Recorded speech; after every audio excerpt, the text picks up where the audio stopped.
ये क्या लेकर अंदर आ रहे हो? यहाँ मेले में नहीं, नेशनल चैंपियनशिप हो रही है। मैं भी उसी के लिए आया हूँ। भाग यहाँ से। ये कोई लंगर नहीं बट रहा। लगता है ये सुअर का शिकार करने आया था और रास्ता भटक कर स्टेडियम आ गया।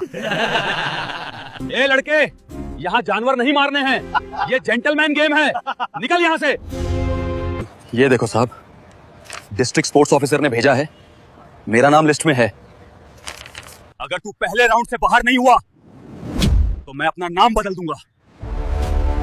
आज आप देखेंगे कि जब कार्बन फाइबर का लाखों रुपए का भाला हवा में डगमगा जाता है तो जंगल की साल की लकड़ी से बना एक देसी भाला कैसे इतिहास रचता है।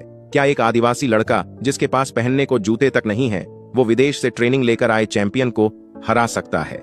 यह कहानी अमीरी और गरीबी की नहीं है, यह कहानी उस बाजू की ताकत की है जिसे जिम में नहीं बल्कि कुदरत की गोद में बनाया गया है। अगर आप भी मानते हैं कि हुनर किसी की जागीर नहीं होता तो इस चैनल को सब्सक्राइब करके कमेंट में जय जौहर, जय आदिवासी जरूर लिखें। चलिए चलते हैं उस मैदान में जहां आज एक जंगल का शेर शिकार करने उतरा है। रांची का बिरसा मुंडा स्टेडियम आज दर्शकों से खचाखच भरा हुआ था। धूप इतनी तेज थी कि सर के बाल भी जल जाएं, लेकिन लोगों का जोश कम होने का नाम नहीं ले रहा था। आज नेशनल जैवलिन थ्रो चैंपियनशिप का फाइनल था। देश भर से आए हुए बड़े बड़े एथलीट यहाँ मौजूद थे। वीआईपी बॉक्स में खेल मंत्री और कई बड़े बिजनेसमैन बैठे थे। एसी चल रहा था और उनके हाथों में मिनरल वाटर की बोतलें थी।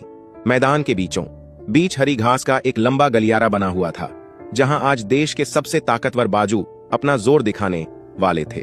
वहां खड़े खिलाड़ी किसी फिल्म स्टार से कम नहीं लग रहे थे। उनके बदन पर टाइट फिटिंग वाली ब्रांडेड जर्सी थी, पैरों में स्पाइक्स वाले महंगे जूते थे जो खास तौर पर जर्मनी से मंगाए गए थे, और उनके हाथों में जो भाले थे वो कोई आम लोहे की छड़ें नहीं थी।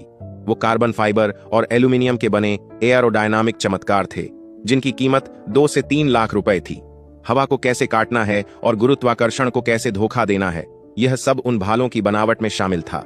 इस भीड़ में सबसे ज्यादा अकड़ अगर किसी में थी तो वह था विक्रम शेरगिल। विक्रम पिछले 3 साल से नेशनल चैंपियन था और एशियाड में भी सिल्वर मेडल ला चुका था। उसके पिता पंजाब के बहुत बड़े जमींदार थे और उन्होंने अपने बेटे की ट्रेनिंग के लिए घर पर ही एक पूरा स्टेडियम बनवा रखा था। विक्रम के हाथ में जो भाला था उसका नाम नॉर्डिक वाइकिंग था।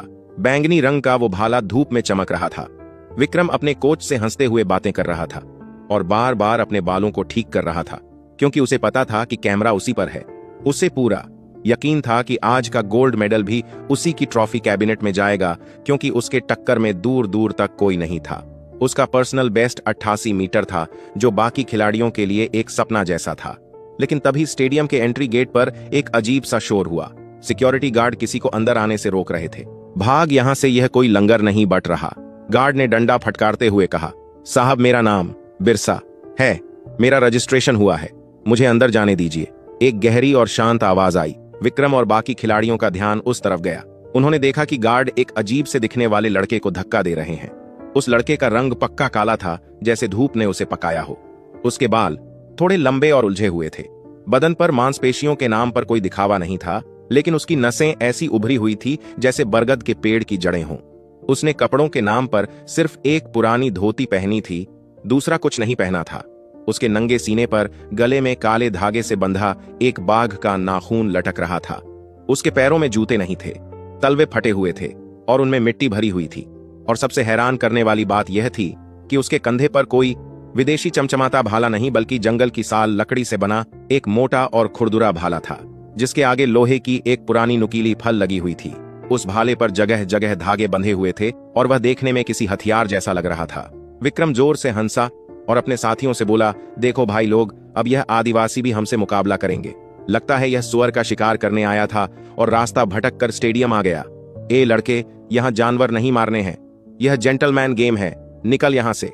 बिरसा ने गार्ड का हाथ बड़ी विनम्रता से हटा दिया और अपनी जेब से एक मुड़ा हुआ कागज निकाला। यह देखो साहब, डिस्ट्रिक्ट स्पोर्ट्स ऑफिसर ने भेजा है, मेरा नाम लिस्ट में है। तभी वहां चीफ कोच तिवारी दौड़ते हुए आए। तिवारी सर एक बहुत ही अनुभवी कोच थे जो अब फेडरेशन की राजनीति से तंग आ चुके थे। उन्होंने गार्ड को डांटा, हटो, इसे अंदर आने दो, यह मेरा स्टूडेंट नहीं है, लेकिन मैंने इसके बारे में सुना है। विक्रम ने कोच तिवारी का मजाक उड़ाते हुए कहा, अरे तिवारी सर, अब आप इन जंगलियों को मौका देंगे तो हमारा क्या होगा? इसके पास तो जूते खरीदने के पैसे नहीं है, यह रनवे पर दौड़ भी नहीं पाएगा, फिसल कर गिर जाएगा। बिरसा ने विक्रम की आंखों में देखा। उसकी आंखों में कोई गुस्सा नहीं था, बस एक अजीब सी शांति थी, जैसे तूफान आने से पहले समुद्र शांत होता है। उसने कहा, साहब, निशाना जूतों से नहीं जिगरे और नजर से लगाया जाता है। बहुत बोल लिया तूने। ठीक है, अब देखते हैं तेरी इस लकड़ी में कितना दम है। अगर तू पहले राउंड से बाहर नहीं हुआ तो मैं अपना नाम बदल दूंगा। कंपटीशन शुरू हुआ।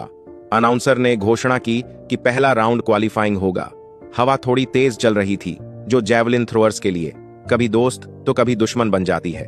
सभी खिलाड़ी अपनी अपनी बारी का इंतजार कर रहे थे। विक्रम शेरगिल का नंबर सबसे पहले आया। वह रनवे पर आया।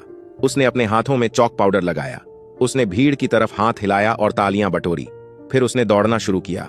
उसके दौड़ने की तकनीक बहुत ही शानदार थी, बिल्कुल एक चीते की तरह। और फिर लाइन के पास पहुंचकर उसने पूरी ताकत से भाला रिलीज किया। भाला हवा में एक खूबसूरत आर्क बनाता हुआ गया और सीधा 85 मीटर के निशान पर जाकर गड़ा। पूरा स्टेडियम तालियों से गूंज उठा। 85 मीटर, पहले ही थ्रो में इतना लंबा स्कोर। विक्रम ने पीछे मुड़कर बिरसा की तरफ देखा और एक व्यंग्य भरी मुस्कान दी, जैसे कह रहा हो कि बेटा, यह लेवल है मेरा। अब बारी बिरसा की थी। जब बिरसा रनवे पर आया तो दर्शक हंसने लगे। कोई सीटी बजा रहा था तो कोई कह रहा था कि यह तो कॉमेडी शो चल रहा है। बिरसा ने अपना साल की लकड़ी का भाला उठाया। वह भाला बाकी भालों से बहुत भारी था। उसमें कोई एयरोडायनामिक्स नहीं था। वह बस एक सीधी लकड़ी थी जिसे बिरसा ने अपने हाथों से तराशा था। बिरसा ने आंखें बंद की। उसने अपने गांव के जंगल को याद किया। उसने याद किया कि कैसे वह बचपन में नदी के दूसरी पार फल तोड़ने के लिए पत्थर फेंका करता था। उसने जमीन की मिट्टी को अपने नंगे पैरों से महसूस किया। उसने एक गहरी सांस ली और दौड़ना शुरू किया। लेकिन यहां एक गड़बड़ हो गई। सिंथेटिक ट्रैक बहुत चिकना था और बिरसा के पैरों में जूते नहीं थे। जैसे ही वह थ्रो करने के लिए रुका, उसका पैर फिसल गया। वह गिरते गिरते बचा और उसने भाला फेंक तो दिया, लेकिन वह सिर्फ 60 मीटर ही जा पाया। स्टेडियम में जोरदार हंसी गूंज उठी। विक्रम तो पेट पकड़कर हंस रहा था। मैंने कहा था ना सर, यह यहां टिक नहीं पाएगा। यह जंगल नहीं है, यहां दौड़ने के लिए स्पाइक्स चाहिए। बिरसा चुपचाप उठा। उसके घुटने पर थोड़ी खरोंच आ गई थी। उसने धूल झाड़ी और वापस अपनी जगह पर आ गया। कोच तिवारी उसके पास आए और बोले, बेटा, तुम्हारे पास जूते नहीं हैं। इस ट्रैक पर नंगे पैर दौड़ना बहुत मुश्किल है। तुम चाहो तो मैं किसी खिलाड़ी से मांग कर ला दूं। बिरसा ने सिर हिलाया। नहीं गुरुजी, मुझे किसी के उद्धार के जूतों की आदत नहीं है।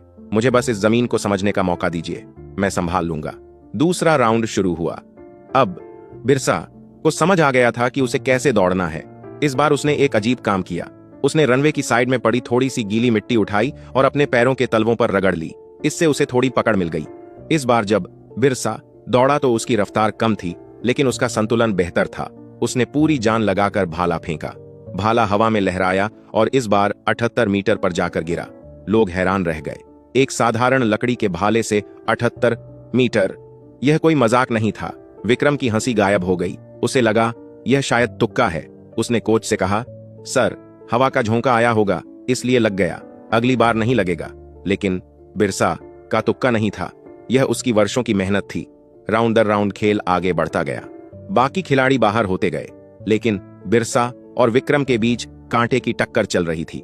धीरे धीरे भीड़ का मजाक सम्मान में बदलने लगा। लोग अब विक्रम का नहीं, बिरसा का नाम चिल्ला रहे थे। कम ऑन बिरसा, दिखा दे इनको। हर बार जब बिरसा अपना भारी भाला उठाता तो पूरा स्टेडियम सांस रोक लेता। फाइनल राउंड आ गया। स्कोर बोर्ड पर विक्रम 87 मीटर पर था और बिरसा 84 मीटर पर। अब फैसला आखिरी थ्रो पर होना था, लेकिन तभी मौसम ने करवट ली। उड़ीसा के तटीय इलाकों में अक्सर मौसम धोखा दे जाता है। अचानक आसमान काला हो गया और बहुत तेज आंधी चलने लगी। धूल उड़ने लगी। हवा की रफ्तार इतनी तेज थी कि बड़े बड़े झंडे फड़फड़ाने लगे। यह एक साइक्लोन जैसी स्थिति थी। हवा सामने से आ रही थी, यानी हेडविंड। यह जैवलिन थ्रोअर के लिए सबसे बुरी स्थिति होती है, क्योंकि सामने की हवा भाले को रोक देती है और उसे नीचे गिरा देती है। विक्रम घबरा गया। उसने अपने कोच से कहा, सर, इतनी हवा में मेरा कार्बन फाइबर का भाला काम नहीं करेगा। यह बहुत हल्का है, हवा इसे उड़ा ले जाएगी। हमें मैच रोकना चाहिए। जजों ने आपस में बात की, लेकिन नियम के अनुसार जब तक बारिश नहीं होती, मैच रोका नहीं जा सकता था। यह सबके लिए बराबर था। विक्रम ने झुंझलाते हुए अपना भाला उठाया। उसने दौड़ लगाई और पूरी ताकत से थ्रो किया, लेकिन जैसा उसने डर था वही हुआ। भाला हवा में डगमगाया और अपनी दिशा से भटककर सिर्फ 80 मीटर पर ही गिर गया। विक्रम ने गुस्से में जमीन पर लात मारी। यह चीटिंग है। इतनी हवा में कोई कैसे खेल सकता है। अब वह जीत के प्रति आश्वस्त नहीं था। अब बिरसा की बारी थी। यह उसका आखिरी मौका था। उसे जीतने के लिए 87 मीटर से ज्यादा फेंकना था। हवा इतनी तेज थी कि बिरसा का पतला शरीर डगमगा रहा था। उसकी आंखों में धूल जा रही थी, लेकिन बिरसा के चेहरे पर एक मुस्कान थी। उसे अपने दादाजी की बात याद आ गई। बेटा, जब जंगल में तूफान आता है तो कमजोर पेड़ उखड़ जाते हैं, लेकिन जो पेड़ अपनी जड़ों से जुड़े होते हैं वो और मजबूती से खड़े रहते हैं। तेरा भाला हल्का नहीं है। यह साल की लकड़ी है। यह हवा से डरती नहीं है। यह हवा को चीरना जानती है। बिरसा ने आसमान की तरफ देखा। उसने हवा को अपने गालों पर महसूस किया। उसने अपने भाले को कसकर पकड़ा। यह भाला उसने खुद अपने हाथों से बनाया था। उसने खुद पेड़ काटा था, खुद उसे सुखाया था, खुद उसे तेल पिलाया था। यह भाला उसके शरीर का हिस्सा था। विक्रम चिल्लाया, ओए आदिवासी, रहने दे। जब मेरा 2 लाख का भाला नहीं गया तो तेरी यह लकड़ी क्या जाएगी?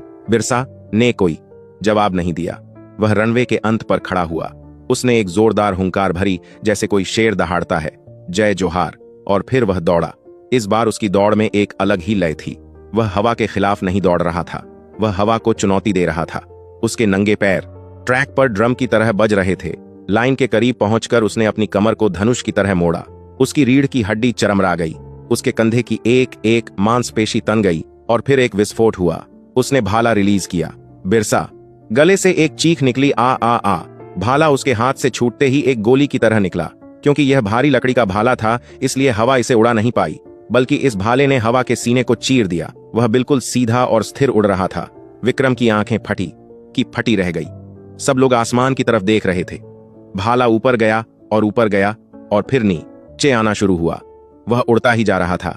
80 मीटर पार, 85 मीटर पार, और फिर धम्म से 90 मीटर की लाइन के पास जाकर गड्ढा। स्टेडियम में एक पल के लिए सन्नाटा छा गया। किसी को यकीन नहीं हो रहा था, क्या उसने 90 मीटर का बैरियर तोड़ दिया? जज दौड़ते हुए गए। फीता नापा गया। अनाउंसर का गला सूख गया था। उसने कांपती आवाज में अनाउंस किया, 90.2 मीटर, नया नेशनल रिकॉर्ड। लोग अपनी कुर्सियों पर खड़े होकर कूदने लगे। जो लोग कल तक